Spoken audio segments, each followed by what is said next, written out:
बच्चों, इस वीडियो में हम chapter 3 motion in a straight line का एग्जाम्पल 3.3 सॉल्व करने वाले हैं। क्या है एग्जाम्पल?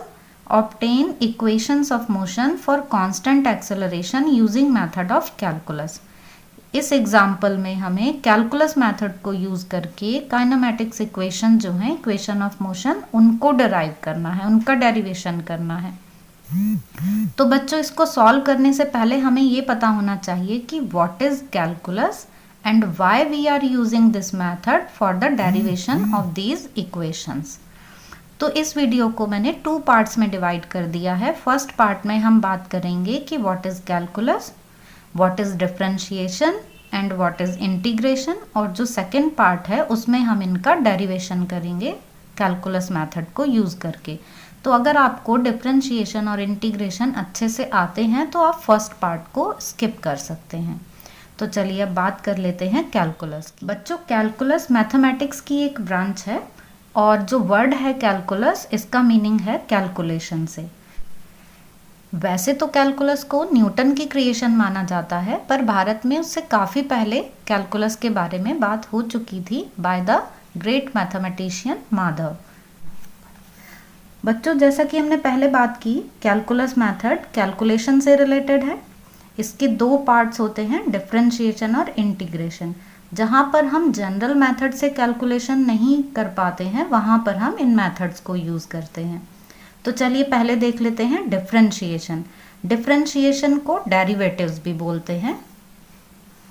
डिफरेंशिएशन नाम से ही हम आइडिया लगा सकते हैं कि किसी डिफरेंस की बात हो रही है, किसी चेंज की बात हो रही है, और जब भी कोई चेंज होता है तो किसी के रेस्पेक्ट में होता है। फॉर एग्जांपल, अगर हम फिजिक्स में बात करें स्पीड की या वेलोसिटी की, तो ये है change in position with respect to time. तो हम टाइम के रेस्पेक्ट में देख रहे हैं कि किसी ऑब्जेक्ट की पोजीशन चेंज हो रही है, मीन्स हम उसकी स्पीड के बारे में बात कर सकते हैं, कैलकुलेट कर सकते हैं। अब ये जो चेंज है, अगर ये कांस्टेंट है, मींस यूनिफॉर्म मोशन में है ऑब्जेक्ट, तब तो कोई प्रॉब्लम नहीं, इजीली हम किसी भी टाइम पर ऑब्जेक्ट की वेलोसिटी या स्पीड कैलकुलेट कर सकते हैं। पर प्रॉब्लम तब आती है जब यूनिफॉर्म मोशन नहीं, नॉन यूनिफॉर्म मोशन होती है, मींस लगातार वेरिएशन आ रहा होता है ऑब्जेक्ट की वेलोसिटी में। इसको हम ग्राफ से समझ लेते हैं। ये एक्सटी ग्राफ हमने लिया है। यूनिफॉर्म मोशन के लिए अगर हम ये ग्राफ ड्रॉ करेंगे तो इस तरह से हमें स्ट्रेट लाइन मिलती है। ये है यूनिफॉर्म मोशन के लिए। यूनिफॉर्म मोशन में हमें पता है कि हर एक पॉइंट पर वेलोसिटी जो है वो सेम रहती है, कि किसी भी एक टाइम की बात कर लें वहाँ वेलोसिटी सेम ही रहेगी। और हमें वेलोसिटी अगर फाइंड करनी है तो हम स्लोप देख लेते हैं। स्लोप से हम वेलोसिटी फाइंड कर लेते हैं एक्सटी ग्राफ में। तो जो स्लोप है वो डिटरमाइन कराता है velocity. v is equal to x upon t. ये किसी भी एक टाइम के लिए हमने सपोज डिस्प्लेसमेंट x लिया है t टाइम के लिए, तो वेलोसिटी x अपॉन टी ये आ जाती है। अब ऐसे में किसी भी इंस्टेंट के लिए अगर वेलोसिटी हमें फाइंड करनी है, तो सपोज यहाँ पर कोई एक हमने टाइम लिया, इस टाइम पर हमें वेलोसिटी फाइंड करनी है, तो हम इस तरह से यहाँ पे ऐसे लाइन ड्रॉ कर देंगे। हम ये स्लोप फाइंड करेंगे तो स्लोप फिर से क्या रहेगा इस ट्रायंगल के लिए, ये वाली वैल्यू x की और ये वैल्यू t की। और हर बार एंगल सेम ही है, इसलिए हम जिस भी पॉइंट पर वेलोसिटी फाइंड करेंगे वो सेम ही आ जाएगी। तो यूनिफॉर्म मोशन के लिए तो कोई प्रॉब्लम नहीं है, हम इजीली कैलकुलेट कर सकते हैं। सपोज हमें इसमें average velocity v average given है 10 मीटर पर सेकेंड, तो जितनी एवरेज वेलोसिटी होगी हर एक इंस्टेंट पर भी उतनी ही वेलोसिटी होगी यूनिफॉर्म मोशन में। अब बात कर लेते हैं नॉन यूनिफॉर्म मोशन के लिए। नॉन यूनिफॉर्म मोशन में यही एक्सटी ग्राफ हमने कोई एक कर्व की फॉर्म में ले लिया, कि सपोज इस तरह से है ये, तो कर्व की फॉर्म में हमने लिया। तो अब हमें अगर एवरेज वेलोसिटी यहाँ पर भी गिवन है 10 मीटर पर सेकेंड, तो किसी एक पर्टिकुलर इंस्टेंट पर जब हम वेलोसिटी फाइंड करेंगे तो हम इस तरह से फाइंड नहीं कर सकते, क्योंकि आप देख रहे हैं कि स्लोप की वैल्यू हम नहीं फाइंड कर सकते हैं यहाँ पर, क्योंकि कर्व है। स्ट्रेट लाइन था यहाँ, तो हमने ये स्लोप देख लिया कि ये थीटा एंगल है, पर यहाँ स्ट्रेट लाइन नहीं है तो हम स्लोप नहीं देख सकते। तो हम इस तरह से वेलोसिटी फाइंड नहीं कर सकते हैं किसी पर्टिकुलर इंस्टेंट पर। तो ऐसे में हम डिफरेंशिएशन मेथड यूज़ करते हैं जब नॉन यूनिफॉर्म मोशन है और हम किसी एक इंस्टेंट पर वेलोसिटी फाइंड करना चाहते हैं। तो हम क्या करते हैं, जिस एक पर्टिकुलर इंस्टेंट पर हमें वेलोसिटी फाइंड करनी होती है, हम उस पॉइंट के लिए ऐसे एक यहाँ टेंजेंट ड्रॉ कर देते हैं और टेंजेंट ड्रॉ करके यहाँ पर हम एक ट्रायंगल बना लेते हैं। अब हम स्लोप फाइंड कर सकते हैं। इस पर्टिकुलर पॉइंट के लिए हम स्लोप फाइंड कर लेंगे। अब ये स्लोप डिफरेंट पॉइंट्स के लिए डिफरेंट होगा, इसलिए जो वेलोसिटी है वो भी डिफरेंट आएगी हर एक पॉइंट पर, और इस तरह से हम फिर डिफरेंट पॉइंट्स पर वेलोसिटीज फाइंड कर सकते हैं। इस वाले केस में ऐसा ज़रूरी नहीं है कि एवरेज वेलोसिटी 10 मीटर पर सेकेंड है तो हर एक पॉइंट पर भी 10 मीटर पर सेकेंड आए, जैसे यहाँ पर था। यहाँ पर हर एक पॉइंट पर वेलोसिटी डिफरेंट रहेगी। ये एवरेज वेलोसिटी है 10 मीटर पर सेकेंड। तो अब इसको देख लेते हैं। यहाँ पर ये xt ग्राफ देख रहे हैं आप। फॉर एग्जाम्पल मान लीजिए आप अपने घर से निकले स्कूल जाने के लिए और आप आराम से जा रहे हैं टहलते हुए। आपने देखा कि स्टॉप पे बस है तो आपने जल्दी से भाग के बस पकड़ी और फिर बस से आप स्कूल पहुंच गए। तो यहाँ पर आपकी स्पीड में वेरिएशन आता रहा। जब पहले आप वॉकिंग जा रहे हैं तो आपकी स्पीड कुछ कम है, उसके बाद आप जब बस के लिए भागे तो आपकी स्पीड में फिर थोड़ा चेंज आ गया, उसके बाद आप बस में बैठे तो फिर कुछ और चेंज आ गया। तो कंटिन्यूसली यहाँ पर जो वेलोसिटी है वो चेंज हो रही है। अब ऐसे में अगर पूछा जाए कि किसी पर्टिकुलर इंस्टेंट पर, सपोज कीजिए कि इस पॉइंट पर, इसे हम पी पॉइंट मान लेते हैं, कि इस पॉइंट पर आपसे पूछा गया कि इस पर्टिकुलर टाइम पर आपकी वेलोसिटी क्या थी। तो ऐसे में हम क्या करते हैं कि हम यहाँ P पॉइंट से एक ये टेंजेंट ड्रॉ कर लेते हैं और हम अब यहाँ पर ये डेल्टा x और डेल्टा t इस तरह से एक ये छोटा सा हम यहाँ पे ट्रायंगल बना लेते हैं। ये जो वैल्यू है ये x एक्सिस पर है तो इसको हमने डेल्टा x वैल्यू दे दी। इधर यहाँ पर ये डेल्टा t है। तो अब अगर हम इस ट्रायंगल का स्लोप देखें तो स्लोप क्या होगा, delta x upon delta t। और ये जो स्लोप है बच्चों, इसी से ही हमें पता चलेगी वेलोसिटी। कैसे? क्योंकि वेलोसिटी क्या है, x अपॉन t, और यहाँ पर हम बात कर रहे हैं डिफरेंस की। डिफरेंस मीन्स छोटे से ड्यूरेशन के लिए, तो इसलिए ये हो गई delta x upon delta t। तो जो स्लोप है, जो tan थीटा है, वो delta x upon delta t आ गया और यही होती है वेलोसिटी।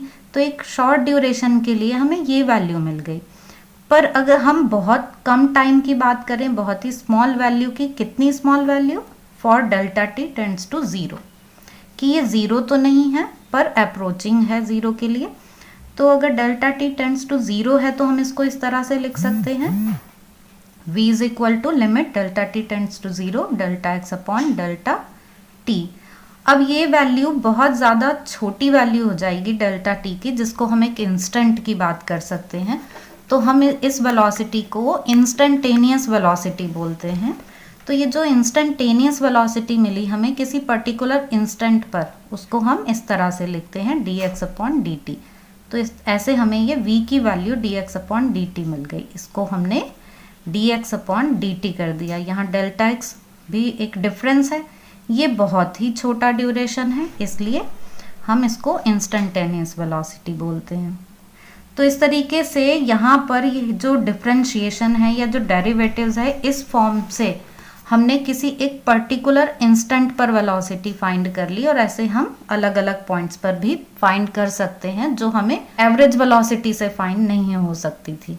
सिमिलरली अगर यही ग्राफ हम बनाएं वीटी ग्राफ, तो वीटी ग्राफ में जो स्लोप होता है वो एक्सेलरेशन बताता है। तो acceleration a is equal to dv/dt ये आ जाएगा, इंस्टेंटेनियस एक्सेलरेशन फाइंड हो जाएगा।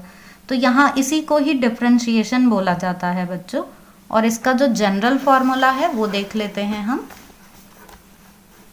ये तो हमने एक एग्जाम्पल लिया था कि हम फिजिक्स में कैसे यूज़ करते हैं डिफरेंशिएशन को। बच्चों मैं आपको बहुत ज़्यादा डिटेल में नहीं बता रही हूँ, हमें फिजिक्स में जितनी इसकी ज़रूरत है हम उतनी की ही बात कर लेते हैं, बहुत ज़्यादा डिटेल में बात नहीं करते हैं हम।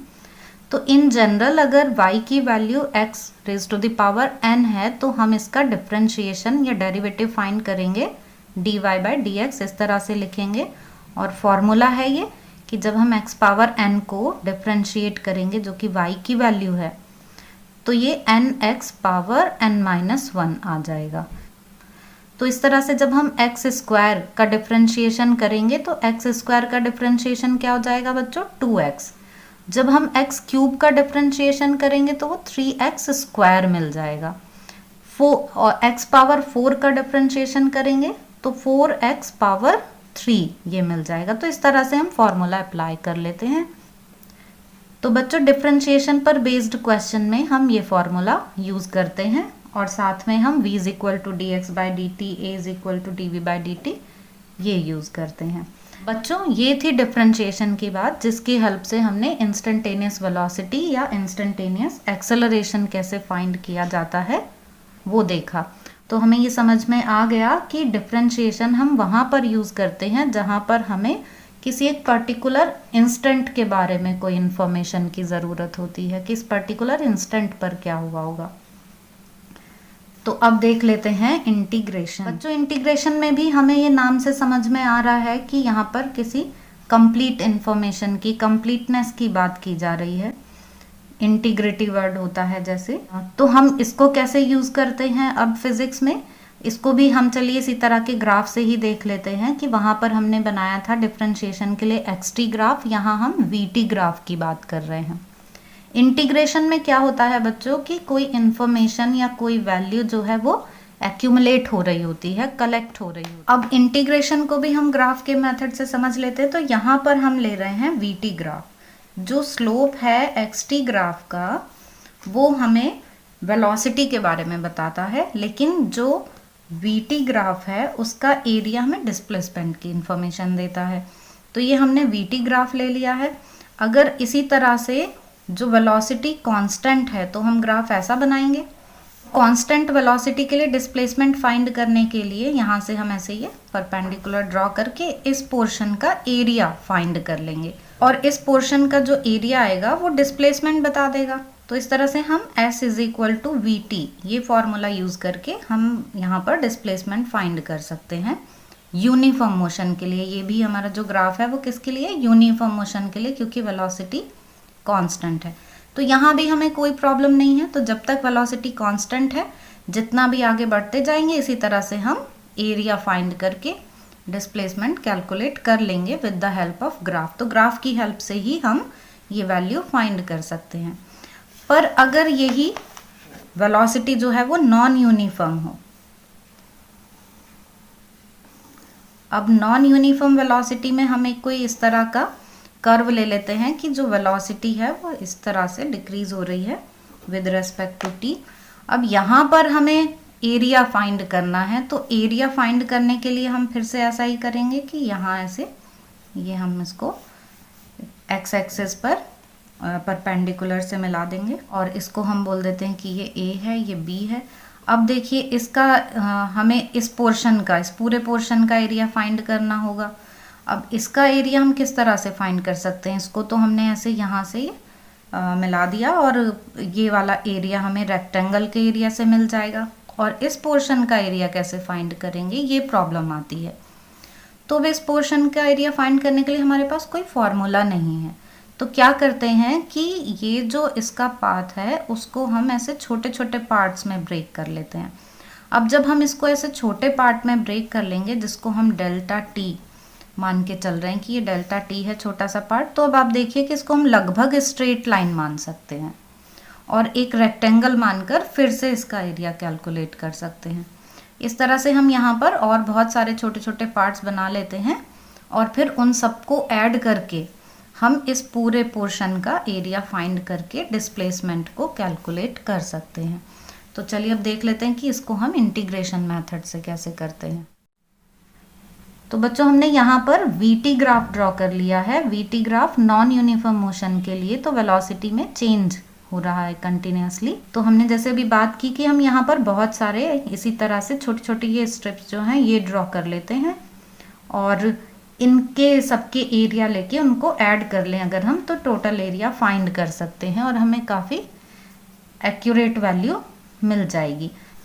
तो हमने इसको इस तरह से लिख लिया a is equal to summation i is equal to 1 to n, और यहाँ पर v ti डेल्टा t की ये हम जितने भी पार्ट्स लेंगे t के वो 1 से लेकर n तक होंगे और उनको ऐड कर देंगे तो हमें से एरिया मिल जाएगा।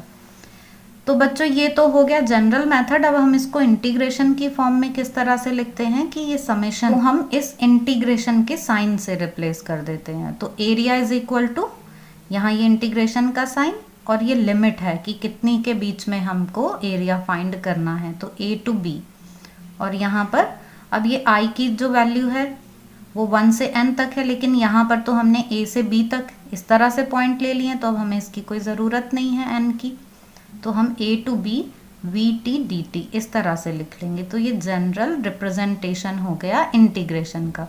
तो इस फॉर्मूले से हम यहाँ से लेकर यहाँ तक के लिए इस कर्व का एरिया फाइंड कर सकते हैं बिना कोई पार्ट्स में डिवाइड किए, या फिर उनको ना हमें ऐड करने की ज़रूरत पड़ेगी।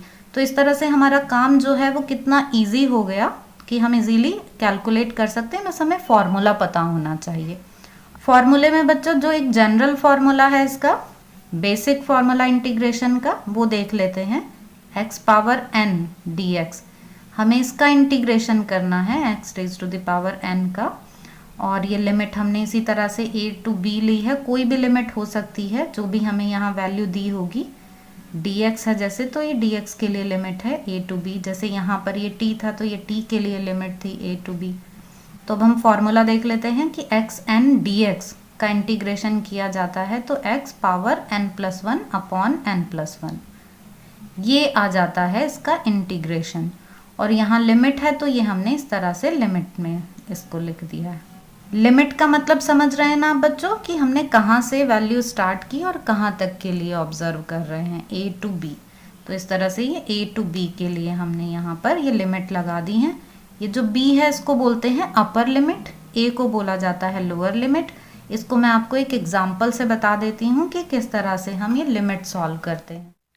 बच्चों जैसे हमें इंटीग्रेट करना है x पावर 5 dx, और यहाँ हमें x के लिए लिमिट दी हुई है a to b, जैसे हमने टाइम के लिए लिमिट a to b ली थी ऐसे ही यहाँ हमने x के लिए लिमिट a to b ले ली है। अब इसमें हम इंटीग्रेशन का फॉर्मूला अप्लाई कर देंगे, x power n+1 upon n+1 means हमें मिल जाएगा x पावर 5+1 अपॉन 5+1, और यहाँ हम फिर लिमिट a to b लिख लेंगे।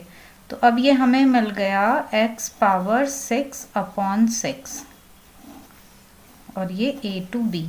अब ये 6 तो नंबर है, इसमें तो कोई चेंज नहीं आएगा, लेकिन लिमिट अप्लाई करेंगे हम तो x को रिप्लेस कर देंगे पहले ये अपर लिमिट b से माइनस लोअर लिमिट a से। तो एक बार हम x को रिप्लेस कर रहे हैं b से, तो b power 6 minus a power 6, और ये जो अपॉन में 6 है ये एज इट इज़ ही रहेगा। तो हमें ये मिल जाएगा इसका answer 1/6 b power 6 minus a power 6। और देख लेते हैं इंटीग्रेशन ऑफ dx, यहाँ कुछ नहीं है, यहाँ x पावर n जो है वो नहीं गिवन है हमें, तो इट मीन्स यहाँ पर x पावर 0 मान लेते हैं हम, और जब हम x की पावर 0 का इंटीग्रेशन करेंगे तो x पावर 0 + 1 1 आ जाएगा। तो इस तरह से ये हमें इसका इंटीग्रेशन x मिल जाता है। ऐसे ही अगर dt है तो इंटीग्रेशन t मिल जाएगा, dv है तो इंटीग्रेशन v मिल जाएगा। अगर t dt है तो यहाँ पर ये x पावर 1 ऐसे मान के चलेंगे, t पावर 1। तो हम फॉर्मूला यहाँ पर x पावर n dx का अप्लाई कर देंगे तो हमें क्या मिल जाएगा, t²/2 मिल जाएगा। ये पावर 1 + 1 2 अपॉन n+1 2।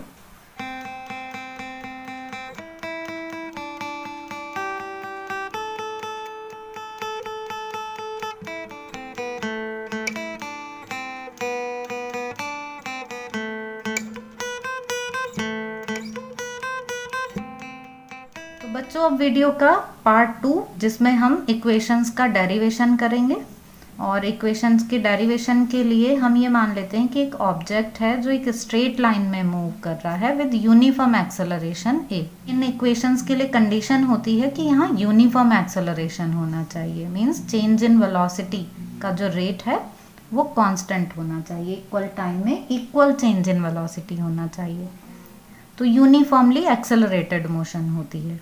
यहाँ पर हम ये मान ले रहे हैं बच्चों कि at t is equal to 0 velocity is equal to u, ये उसकी इनिशियल वेलोसिटी है। जब से हमने उसकी मोशन को ऑब्जर्व करना शुरू किया, means at t is equal to 0, तो उस टाइम पर वो u वेलोसिटी से चल रही थी ऑलरेडी। t टाइम बाद जो उसकी वेलोसिटी है वो v हो गई, तो ये इनिशियल वेलोसिटी और ये फाइनल वेलोसिटी, ये t इज इक्वल टू 0 पर और ये t टाइम पर उसकी वेलोसिटी हो गई। अब हम डेरिवेशन देख लेते हैं पहले फर्स्ट इक्वेशन के लिए। तो हम फर्स्ट इक्वेशन किस तरह से फाइंड करेंगे? फर्स्ट इक्वेशन हमें पता है v is equal to u plus a t, ये होती है।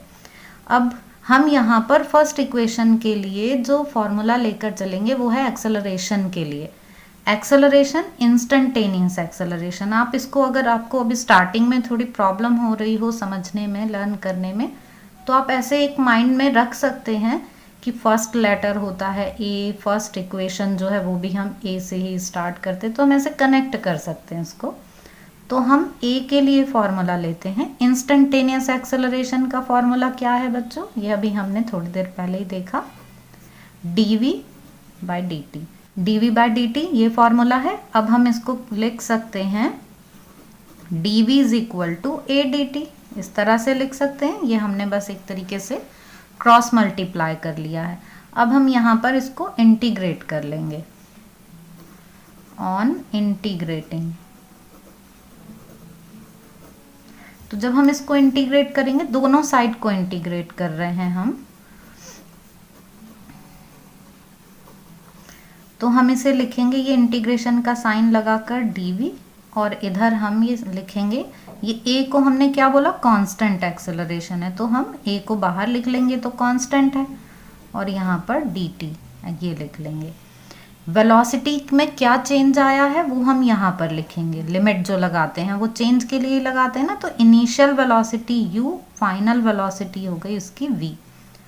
टाइम में क्या हमने चेंज किया है?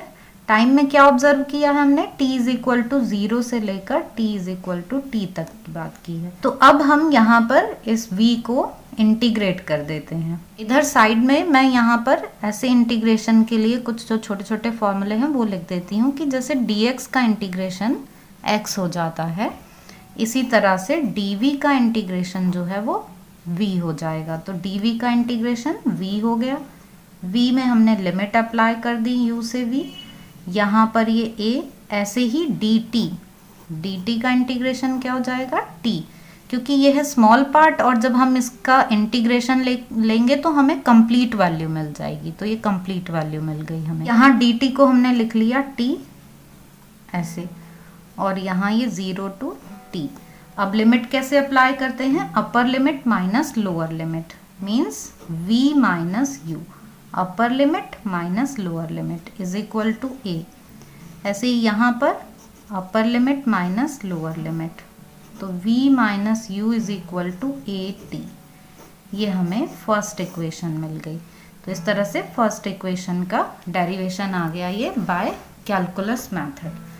आपको समझ में आ गया होगा। ये सिंपल हमने क्या किया है, एक्सेलरेशन के लिए फॉर्मूला लिया है a is equal to d v by d t, और इसको हमने इस तरह से लिख दिया। फिर हमने दोनों साइड इंटीग्रेट कर दी, लिमिट अप्लाई कर दी है, कहाँ से कहाँ तक के चेंज की बात हो रही है, और फिर लिमिट की वैल्यू रखने के बाद हमें ये इक्वेशन मिल जाती है v is equal to u plus a t. इस तरह से लिखते हैं हम इसको। अब second equation,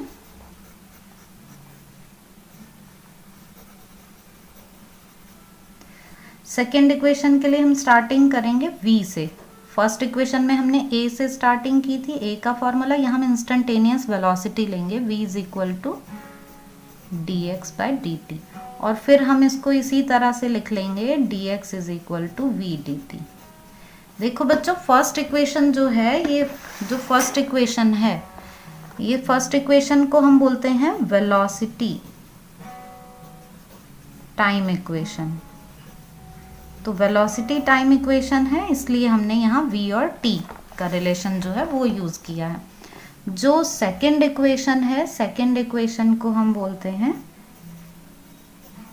displacement time equation. तो इसलिए हम यहाँ पर डिस्प्लेसमेंट टाइम का रिलेशन ले रहे हैं, इससे आपको हेल्प मिलेगी ये लर्न करने में। तो डिस्प्लेसमेंट टाइम का रिलेशन लिया है और इसको हमने इस तरह से लिख दिया। फिर हम क्या करेंगे, दोनों साइड इंटीग्रेट करेंगे फिर से।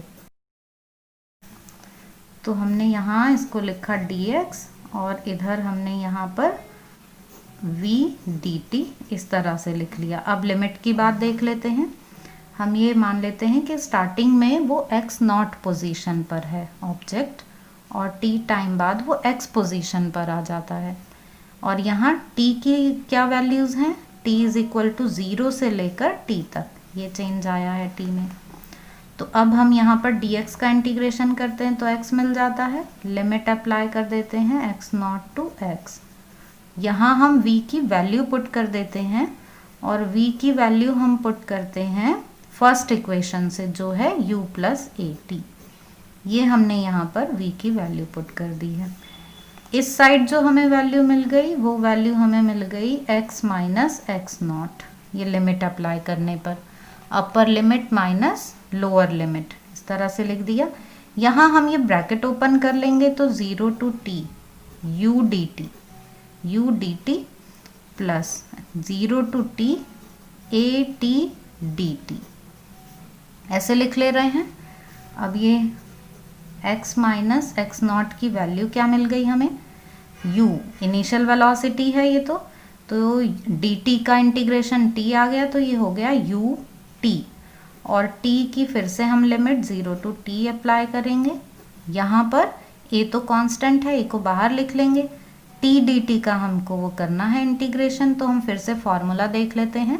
t की पावर है 1, यहाँ पर a तो कांस्टेंट लिखेंगे, t dt की वैल्यू हमें t स्क्वायर बाय 2 ये मिल गई। 0 टू t हमने यहाँ पर लिमिट लगा दी x माइनस x0 और यहाँ हम इसको लिख लेंगे ut, t माइनस 0 वाली वैल्यू अब हम नहीं लिख रहे हैं और यहाँ पर भी हम 0 वाली वैल्यू नहीं लिख रहे हैं, तो ये हाफ a t स्क्वायर ये मिल जाएगा। यही बच्चों है सेकंड इक्वेशन। बस हम थोड़ा सा इसका फॉर्मेट चेंज कर देते हैं, हम लिख देते हैं इफ़ x माइनस x0 मतलब इनिशियल और फाइनल पोजीशन का जो डिफरेंस है उसको हम s से रिप्रेजेंट करें तो क्या हो जाएगा, s is equal to u t plus half a t square, ये हमें मिल जाती है सेकेंड इक्वेशन। ये सेकेंड इक्वेशन का डेरिवेशन है। ये इक्वेशन है डिस्प्लेसमेंट टाइम इक्वेशन। अब थर्ड इक्वेशन देख लेते हैं।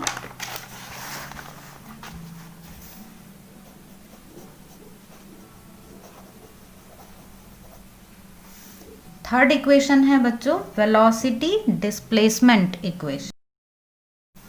वेलोसिटी डिस्प्लेसमेंट इक्वेशन मतलब वेलोसिटी और डिस्प्लेसमेंट का रिलेशन यहाँ पर हम फाइंड करते हैं।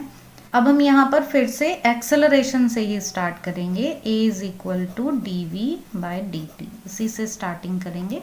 यहाँ हम मल्टीप्लाई कर देंगे dx से और dx से ही डिवाइड कर देंगे। ये हम याद रखेंगे कि जो हमने एक्सेलरेशन के लिए फॉर्मूला लिया है इंस्टेंटेनियस एक्सेलरेशन के लिए, उसमें हमने dx से मल्टीप्लाई dx से ही डिवाइड कर दिया है।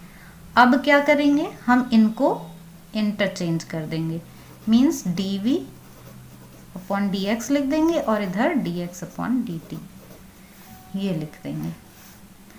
अब इसको तो हम ऐसे ही रहने देते हैं और यहाँ dx बाय dt क्या होता है, वेलोसिटी, इंस्टेंटेनियस वेलोसिटी होती है ना dx बाय dt, तो हम यहाँ पे v रख देंगे।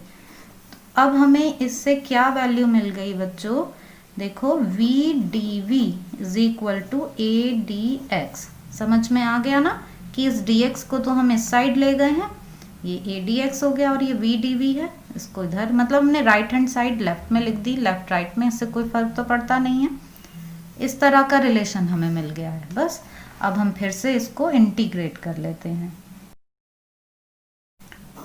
v dv is equal to integration a dx। बच्चों यहाँ पर आप देखो v dv, जैसे t dt का इंटीग्रेशन t स्क्वायर बाय 2 आया था, ऐसे ही वी डी वी का जो इंटीग्रेशन आएगा वो क्या आएगा, v²/2। अब लिमिट तो हमने लिखी नहीं, लिमिट भी लिख लेते हैं। क्या लिमिट है, u से लेकर v तक लिमिट। यहाँ x की लिमिट क्या है, x0 से लेकर x तक की लिमिट है। तो यहाँ v²/2 लिमिट u से v, ये ऐसे ही आ जाएगा। dx का इंटीग्रेशन x आ गया और लिमिट x0 से x तक। अब यहाँ पर हम लिमिट अप्लाई कर देते हैं, तो v को रिप्लेस करेंगे अपर लिमिट से जो कि v ही है, तो v से ही रिप्लेस हो गया, तो v² आ गया। माइनस अपर लिमिट माइनस लोअर लिमिट होता है ना, v को रिप्लेस कर देंगे u से, तो ये u² आ गया। 2 एक नंबर है, वो एज इट इज आ जाएगा। तो upper limit minus lower limit is equal to, इधर यहाँ लिमिट अप्लाई कर दी हमने, तो ये x माइनस x0 आ गया। अब फिर से हम x माइनस x0 को लिख लेंगे s, x minus x0 is equal to s। तो हमें क्या मिल जाता है, v² minus u² upon 2 is equal to as। ठीक, अब इस 2 की हम इस साइड मल्टीप्लाई कर देते हैं, तो v² minus u² is equal to 2as और v² is equal to u² plus 2as। इस तरह से ये हमने थर्ड इक्वेशन डिराइव कर ली है। तो आई होप कि आपको ये इक्वेशन समझ में आ गई होंगी। फिर भी आपके कोई डाउट्स हों तो आप कमेंट सेक्शन में पूछ सकते हैं।